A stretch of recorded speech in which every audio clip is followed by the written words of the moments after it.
everyone, welcome to Alicia's kitchen. Today I'm going to show you how to cook the deep fried sea bass Thai style. So we have one sea bass here, which is marinated with a little bit of turmeric, salt and corn flour. You can leave it marinated for around 10 to 15 minutes. No longer marination is required. Okay, I have one big onion here which is diced like this, 6 cloves of garlic. Okay, we have 4 bird's eye red chili, which is also called chili padi in Malay, which is sliced like this. I have 6 green ones here, and diced like this is 2 small tomatoes. You can use 1 big tomato if you have. This is the lime, which is diced sliced into half, which I will actually extract the juice out later when I'm cooking. And here I have 3 to 4 big tablespoons of hot and spicy chili sauce. I know some of you can get even Thai chili sauce out there. You can use that, any brand is fine. It will be economy good. We have 3 tablespoons of blended chili, which is the dried chili mixed with a little bit water. Before you grinding this, you have to boil this in water first and then grind it in the mixer. We have 1 big red chili, which is sliced like this. This is for garnishing. Okay, we are not going to use it for cooking. The other ingredients are using for cooking. I have a little bit of coriander leaves here. If you have the Chinese parsley leaf, would be better. I don't have it now. It will give a better flavorful aromatic flavor there. Okay, a little bit of salt, and let's start cooking. Okay, so I'm gonna do the sauce first. The reason is that once you fry the sea bass, it has to stay crispy, and then you need to pour the sauce all over it. So let's just do the sauce first. First, I'm putting the onion. I have used non-stick here. The reason is that I don't like when the sauce sticks to the pan.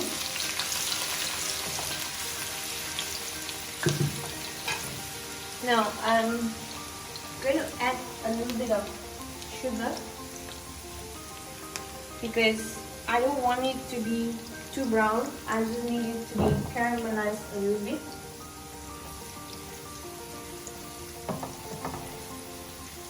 Okay, the amount of oil is very essential here because you have raw chili paste here, which you really need to cook with the right amount of oil.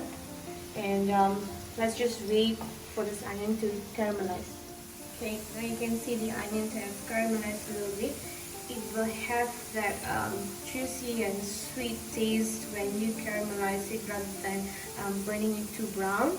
So I have had it at a stage of semi caramelized. You can see a little bit of transparency here, and I will add the garlic here because onions cook faster than garlic cooks faster than onions. So that's the reason normally I put onions first and then garlic, because garlic tends to get brown faster.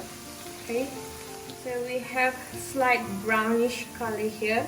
We don't want to overcook the garlic as well because it has to have the crunchy taste and flavor when it comes to Thai recipes. Okay, now next we're going to add the chili paste. Now the reason I put the chili paste is first that this chili paste is raw, so you have to really cook in the amount of that oil here so that the raw taste of the chili will disappear. And let's just cook around 5 minutes. Okay, so I've cooked this chili paste around on 2 minutes on high flame and 3 minutes on medium flame. As you can see, the color of the chili has actually changed, and the chili and the oil has been separated. So you know that the raw taste is definitely gone. Now I'm adding the Thai or sweet and sour chili sauce now, and incorporate them, stir them well. Now you can adjust the amount of chili paste and sweet and sour or hot and spicy chili sauce according to your taste, because it's according to your taste, but some of you know you want the spicy one, some of you want the sour one, so it's up to you. And because me and my husband love the spicier version, we are adding the bird's eye chili now itself, so that it will actually boil with the sauce. This will actually aggravate the spiciness of the sauce.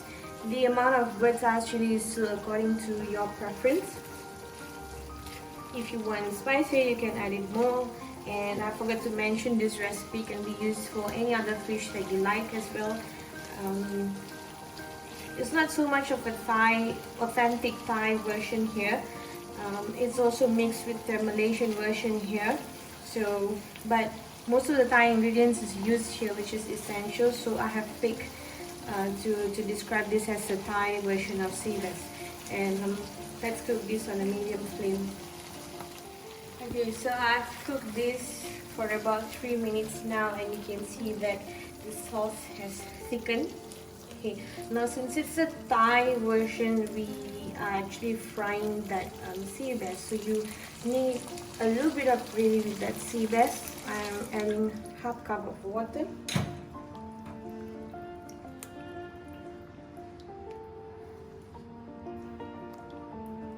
Mix it well.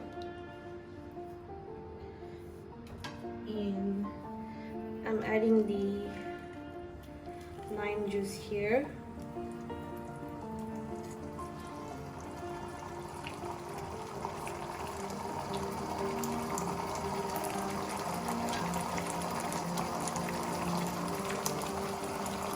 Now for Thai cooking, it's very important to have the right balance of spiciness, sweet and sour, because only then you have that authentic feeling of Thai cooking.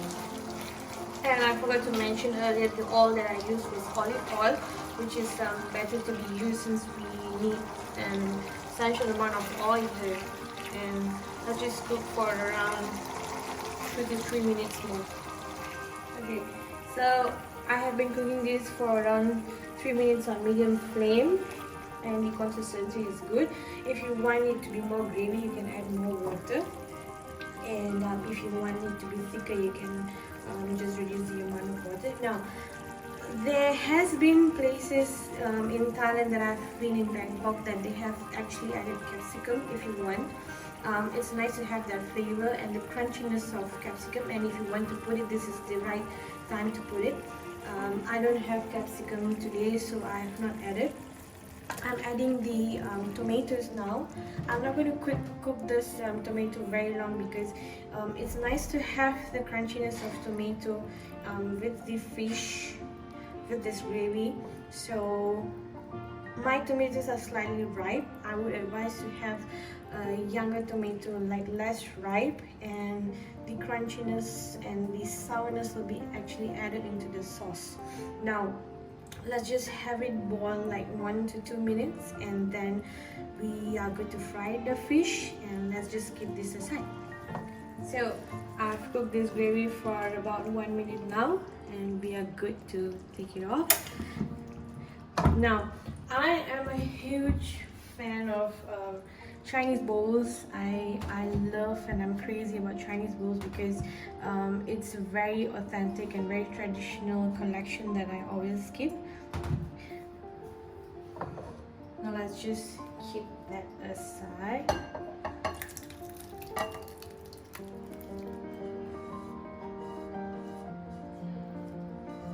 Look at that. I can just smell it. It's so good. It's so aromatic.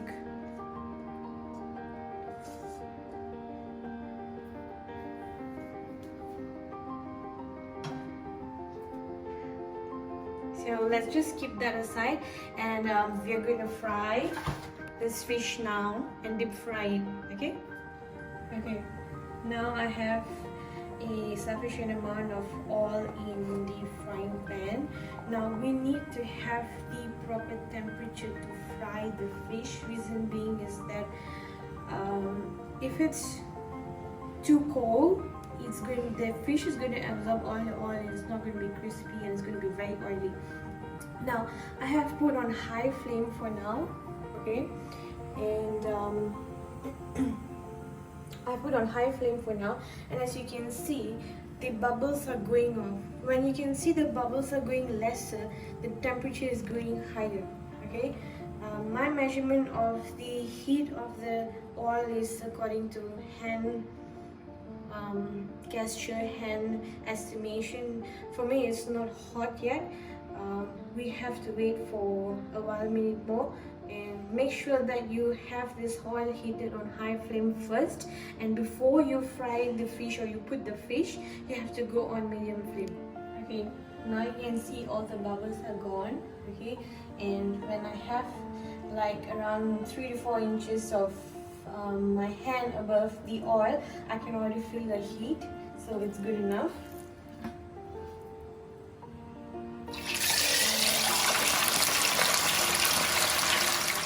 Now we have already fried this into a golden crispy texture for around 10 minutes, 5 minutes each, but it still depends on the size of the fish that you have actually picked. Now the flame of the fire was very important so that it doesn't actually absorb the oil, okay. Now we are going to pour this Thai sauce that we have actually cooked earlier over the fish.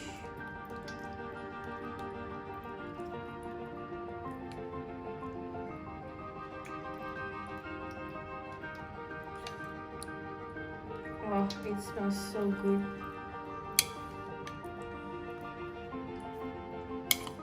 The aromatic is so flavorful. The Thai sauce that I actually incorporated with the chili paste was very essential. Now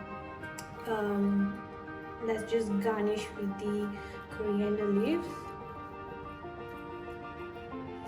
You can be very creative with this if you want to add chunks of celery or capsicum, like I said earlier, but don't overcook it because crunchiness is the key point here.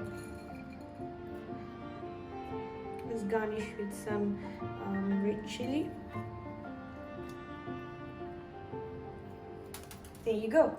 We have our very homemade sea bass deep fried in Thai style.